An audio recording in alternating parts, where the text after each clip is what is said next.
علم نحو کی مشہور کتاب ہدایت النحو ہے، وہ پوری اپنے والد سے پڑھی اور اس کی شرح بھی لکھ دی اردو میں، عربی میں، اس کی گائیڈ لکھا 8 سال کی عمر میں، اور جب 13 سال 10 مہینے غالباً 13 سال 10 مہینے کے ہو گئے، آپ عالم بھی ہو گئے اور مفتی بھی ہو گئے،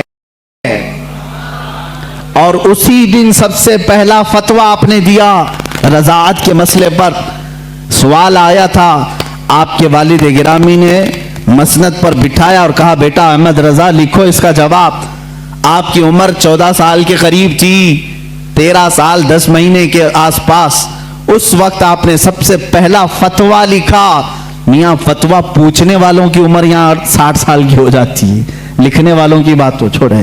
وہ 13 سال 10 مہینے کی عمر میں پہلا فتویٰ صادر فرماتے ہیں، اس میں دلائل بھی ہیں، قرآنی آیات، احادیث رسول۔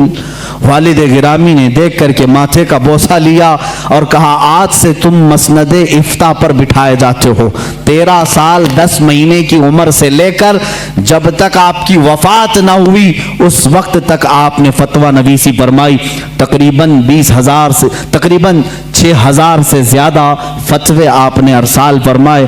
آج وہی فتاوی رضویہ کی شکل میں ہمارے پاس ایک فقہی انسائکلوپیڈیا موجود ہے جس کی 30 جلدیں ہیں، 21,000 صفحات کے قریب یہ کتاب ہے، 250 رسالے اس کے اندر موجود ہیں، 250 رسالے، الگ الگ کتابیں، جو جس طرح کا سوال آیا، عربی میں آیا تو عربی میں جواب، فارسی میں آیا فارسی میں جواب، انگلش میں آیا انگلش میں جواب، جس علم کا سوال آیا اس علم کا جواب آپ نے ارسال فرمایا۔ یہ تقریباً فتاوی رضویہ آج جو چھپی ہوئی ہے 30 جلدوں میں ہے، 30 بڑے بڑے ویلیومز ہیں۔ اسی لیے بہت مشہور خاندان مارہرہ مطہرہ کے اعلیٰ حضرت رضی اللہ تعالیٰ عنہ کے پیر خانے کے صاحب سجادہ کے برادر اصغر فرماتے ہیں اعلیٰ حضرت کی شان میں مینار قصر رضا تو بلند کافی ہے۔ یہ سید اشرف مارہروی صاحب قبلہ ادام اللہ اقبال وہ ابھی بآیات ہیں، انہوں نے یہی فرمایا اور حق فرمایا کہ مینار قصر رضا تو بلند کافی ہے، تم اس کے پہلے ہی زینے پہ چڑھ کے دکھلا دو۔ ارے میاں فتاوی رضویہ تو ایک کرامت ہے، فتاوی رضویہ تو ایک کرامت ہے، ذرا ہدایت بخشش ہی پڑھ کے دکھلا دوں۔ اعلیٰ حضرت کی لکھی ہوئی نعتوں کی جو کتاب ہے ہدایت بخشش، اسی میں بہت سارے لوگ بھٹک جاتے ہیں، پڑھ نہیں پاتے ہیں۔ فتاوی رضویہ تو علوم کا ایک سمندر ہے۔ عزیزان گرامی وقار، اعلیٰ حضرت رضی اللہ تعالیٰ عنہ کے تبحر علمی کو اگر بتاتا چلوں تو ظاہر سی بات ہے مجھے 55 علوم پر بات کرنی پڑے گی۔ مجھ جیسا ناقص علم اور کم فہم آدمی ان تمام علوم پر گفتگو کہاں سے کر سکے گا؟ ہمارے علم کی بساط ہی کتنی ہے ان علوم پر بات کرنے کی۔ اعلیٰ حضرت رضی اللہ تعالیٰ عنہ کے تمام علوم پر جو لکھی گئی کتابیں اگر بیان کرنے شروع کریں تو ظاہر سی بات ہے اتنا علم ہونا چاہیے یا کم سے کم اتنا مطالعہ ہو، لیکن ہمارا سرسری مطالعہ ہے جیسے ہوتا ہے اوپر اوپر کے دانے کھائے ہوئے ہیں، بس اتنا ہی دیکھیں۔ اعلیٰ حضرت کو گہرائی تک جا کر کون پڑھا ہے؟ ہاں یہ بات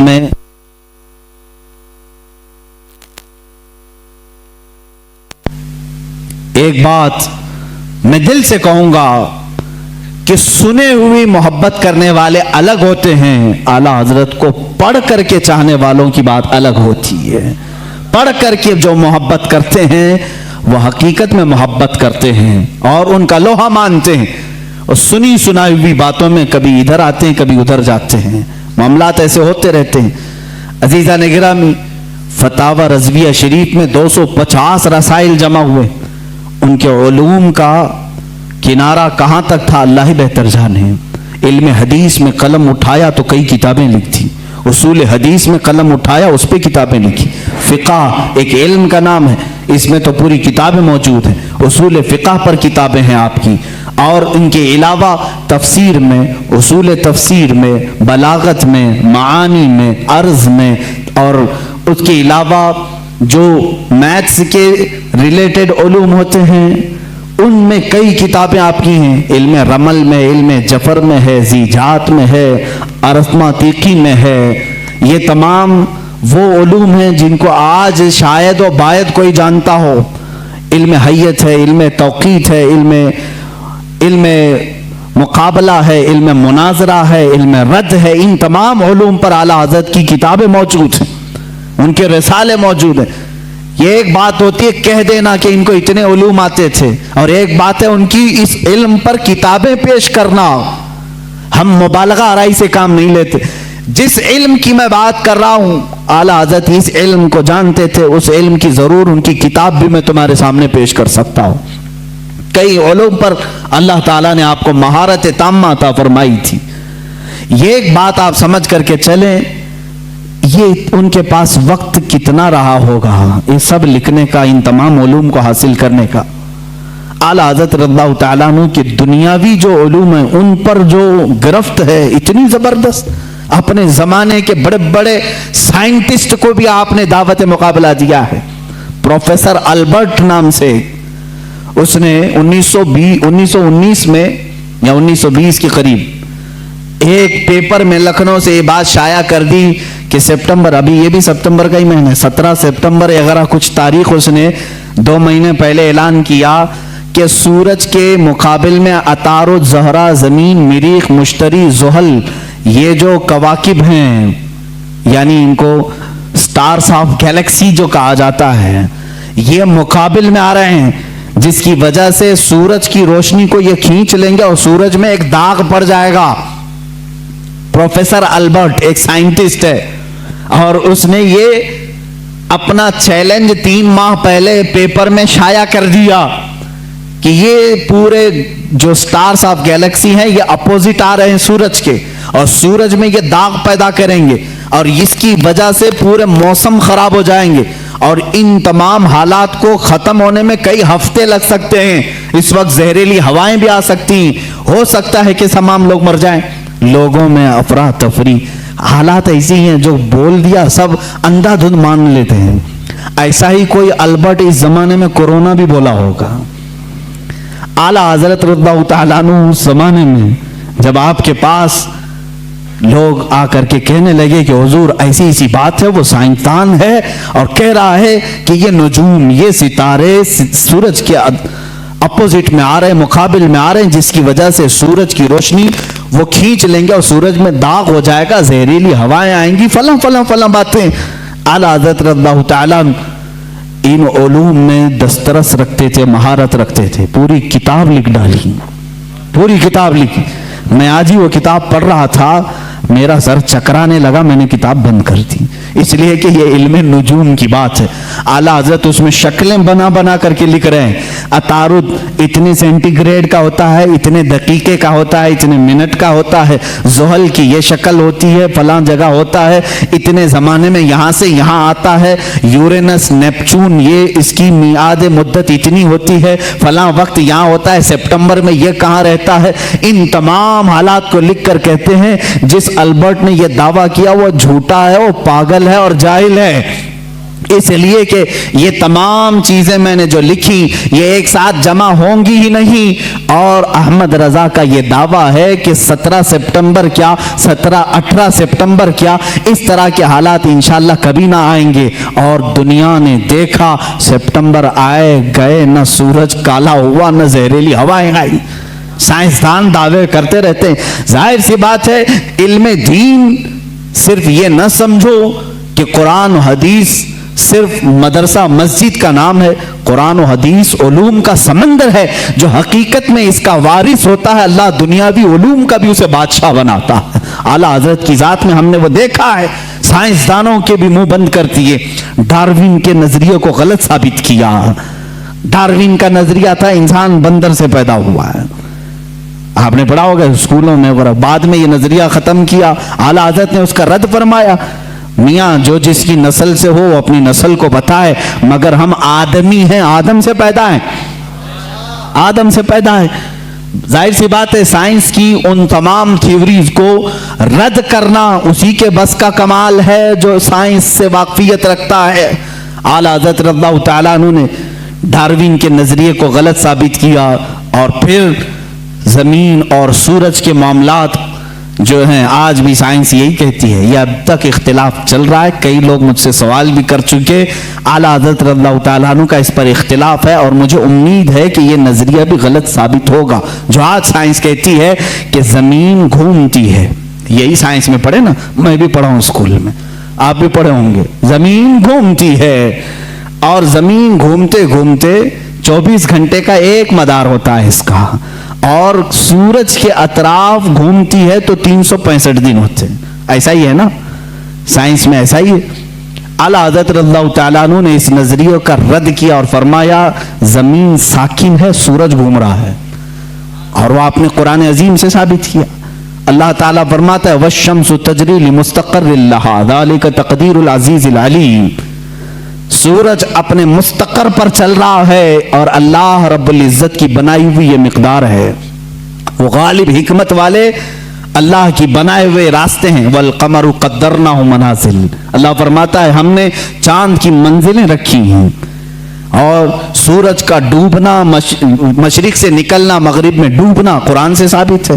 نمرود کے سامنے ابراہیم علیہ السلام کا جو مناظرہ تھا, مجادلہ تھا, وہ اسی بات کا تھا کہ نمرود کہتا تھا میں بھی خدا ہوں, میں لوگوں کو زندہ کرتا ہوں, موت بھی دیتا ہوں.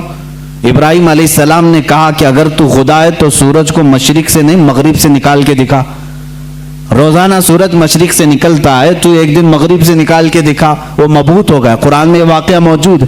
اعلیٰ حضرت رضی اللہ تعالیٰ عنہ نے ان اصول کو لے کر, اور اتنا ہی نہیں میرے عزیزو, صرف 2 آیتوں سے نہیں بلکہ اس میں عقلی اور نقلی اتنے دلائل ہیں کہ اس علم سے شغف رکھنے والا وہ جائے اعلیٰ حضرت رضی اللہ تعالیٰ عنہ کی کتاب الفوز المبین در رد حرکت زمین کا مطالعہ کرے, اسے سمجھ میں آئے گا. کچھ لوگ بھونکتے رہتے ہیں, چلاتے رہتے ہیں, ارے مولانا تھے وہ, مولانا کو مولانا میں یعنی مدرسے میں رہنا چاہیے. یہ سائنسدانوں کی بات ہے. میرے عزیز یاد رکھ, دنیا کا جتنا سائنس ہے یہ گنبد خضرا کی چھاؤں میں پلنے والے غلاموں کی آستینوں میں ہوتا ہے. ہمارا عقیدہ ہے. تم آج کے سائنسدان ہو, اگر میں اس پر گفتگو کروں تو ایک طویل بحث ہوگی. میں یہ ثابت کر کے بتاؤں دنیا کو میڈیکل سائنس کس نے دیا. جاؤ تاریخ اٹھا کر کے دکھاؤ. اور الجبرا آج جو پڑھاتے ہو کس کا ہے یہ ایجاد کیا ہوا؟ جابر بن حیان کا الجبرا ہے. کیمسٹری کس نے لائی تھی؟ سب سے پہلے اس کے موجد کون ہے؟ جاؤ ڈھونڈ کر کے لے آؤ. امام رازی کی کتابیں آج بھی کیلیفورنیا یونیورسٹی میں پڑھائی جاتی ہیں. بچوں کے امراض کے متعلق سب سے پہلے لکھی جانے والی کتاب ایک عالم دین کی تھی, امام رازی کی تھی. بو علی سینا کے لکھی ہوئے علم طب کی کتابیں آج بھی موجود ہیں. یہ وہ غلامان رسول ہیں جو رسول کریم صلی اللہ تعالیٰ علیہ وسلم کے دین سے وابستہ تھے, اور دنیا میں انہوں نے سائنس کا, میڈیکل کا, حساب کا لوہا منوا کر کے رکھا ہے. یہ اور بات ہے کہ ہم قسم پرسی کے عالم میں ہیں. آج کے زمانے میں مولوی حضرات سب چھوڑ کر مسلح پر آ گئے ہیں. اس کی وجہ سے تمہیں شک ہو رہا ہے. انشاءاللہ امید رکھو اللہ رب العزت پھر سے کوئی ایسا مجدد پیدا کرے گا جو تمہیں بتائے گا کہ علم دین ہو یا جس کو تم علم دنیا کہتے ہو, یہ در حقیقت محبت رسول اور میرے آقا صلی اللہ تعالیٰ علیہ وسلم کے غلاموں کو صدقے میں دیا جاتا ہے. یہ اعلیٰ حضرت خود فرماتے ہیں شروع میں مجھے منطق کی کتابوں سے شغف تھا. شرح چغمینی بڑی مشہور کتاب اس زمانے کی, ہم تو پڑھے نہیں میاں. ہم تو منطق کی کتابیں جو آج درس نظامیہ میں پڑھائی جاتی ہیں وہ ملا حسن حمداللہ تک یہاں پر ہائیسٹ سمجھا جاتا ہے. شرح چغمینی یہ پہلے کتاب ہوتی تھی, بڑے بڑے علماء نے پڑھا. اعلیٰ حضرت فرماتے میں وہ سب کتابیں پڑھنے کی کوشش کرتا جب آپ کی عمر 10 سال کی تھی, 10 سال کی 11 سال کی عمر میں.